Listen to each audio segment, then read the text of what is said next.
काश्मीरी। अरे कमी वापर पण अस्सल वापर। MDH काश्मीरी लाल मिरची पावडर। मला तरी शक्य वाटत नाही, पण कुठल्याही कार्यकर्त्याला आपला नेता महाराष्ट्र राज्याचा मुख्यमंत्री झाला पाहिजे असं वाटतं, त्याच्यामध्ये काही गैर नाही।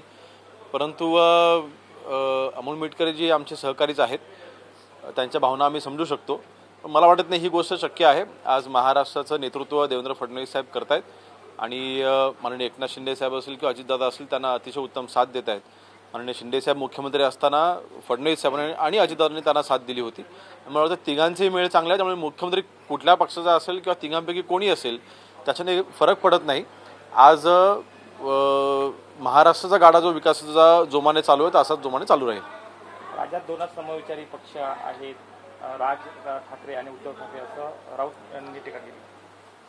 नाही, मला तरी कधी आठवत नाही मागच्या 15-16 वर्षामध्ये मनसेची स्थापना केल्यापासून राजसाहेबांनी कधी काँग्रेससोबत हातमिळवणी केलेली, जी उद्धवजीने हातमिळवणी केलेली आहे। मग जो पक्ष काँग्रेसच्या मांडीवरती बसून मुख्यमंत्री खुर्चीवरती बसले आणि जो पक्ष वंदनीय बाळासाहेबांच्या विचाराने गेले 16-17 वर्ष चालतोय, हे समविचारी कसे का होऊ शकतात? आणि म्हणून मला वाटतं फक्त आता महानगरपालिकेच्या निवडणुकीच्या तोंडावरती राजसाहेबांची त्यांना आता गरज आहे आणि म्हणून हा सगळा खटाटोप चालू आहे। पण मला वाटत नाही सन्माननीय राजसाहेब ठाकरे उद्धवजींसोबत जायचा निर्णय घेतील। ते हिंदुत्ववादी पक्षांसोबत, ते मराठी माणूस ज्या पक्षाच्या सोबत आहे त्या शिवसेनेसोबत, एकनाथ शिंदे साहेबांसोबत आणि महायुतीसोबत माननीय राजसाहेब ठाकरे येतील। संजय राऊतांचा शिंदेसह अमित शहांवर निशाणा आहे। बाळासाहेब ठाकरेंनी अमित शहांना जेलमध्ये जाण्यापासून वाचवलं होतं, तुम्हाला कोणी अधिकार दिला आहे शिवसेनेचे प्रमाणपत्र वाटण्याचा? शहांनी बाळासाहेब ठाकरेंचा अपमान केलाय असं म्हटलं जातंय, संजय राऊत म्हणतायत। नाही बघा, आज ज्यावेळेला वंदनीय बाळासाहेब ठाकरे हे हयात होते त्यावेळेस भाजपचे आणि शिवसेनेचे संबंध अतिशय घनिष्ठ होते।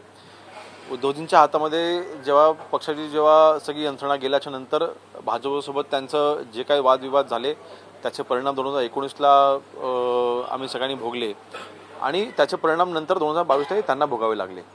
आज एकंदरीत आपण जर का पाहिलं तर अमित शहा जी असतील किंवा माननीय नरेंद्र मोदी साहेब असतील, संबंध जगामध्ये आज हिंदुत्वाचा डंका जर का कुठला पक्ष अभिमानाने वाजवत असेल तर तो भाजप पक्ष आहे आणि त्यांना महाराष्ट्रामध्ये, भारत देशामध्ये आम्ही त्यांना साथ देतोय। शिवसेना पक्ष म्हणजे हिंदुत्व हे कदाचित त्यांचे नेते आणि ते विसरलेले असतील, परंतु अमित शहाजींनी आजपर्यंत म्हणजे त्यांची एक छबी आहे, ते कधीच खोटं बोलत नाही, जे काय ते स्पष्ट ते बोलतात आणि मला वाटतं वंदनीय बाळासाहेबांचं नेहमी त्यांनी सन्मानच केलेला आहे।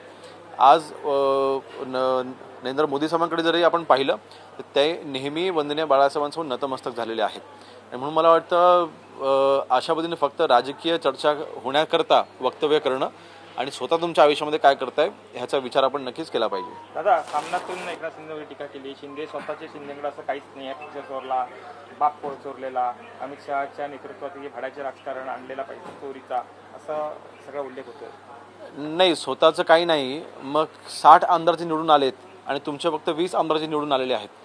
जनतेने निर्णय घेतला ना, माननीय एकनाथ शिंदे साहेबांनी जो विचार स्वीकारला, जो शिवसेना पक्ष आज शिंदे साहेब पुढे घेऊन जात आहेत, तो वंदनीय बाळासाहेबांनी स्थापन केलेला शिवसेना पक्ष आहे, त्या विचाराचा शिवसेना पक्ष आहे। तुमचा पक्ष हा काँग्रेसही झालेला आहे आणि म्हणून मला वाटतं जनतेने याला उत्तर दिलेलं आहे, त्यामुळे ह्या वारंवार त्याच ठिकाणांवरती उत्तर देत राहणं आता आमच्यासाठी तितका वेळही नाही।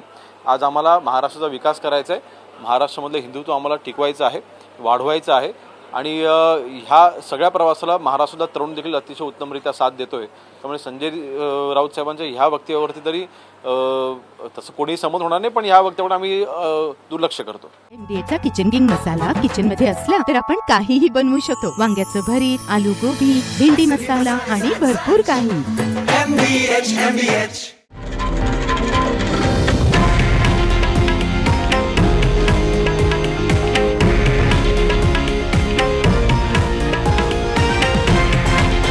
हे आहे देशातील नंबर 1 न्यूज नेटवर्क आणि आपण पाहत आहात TV9 मराठी, एकमेव।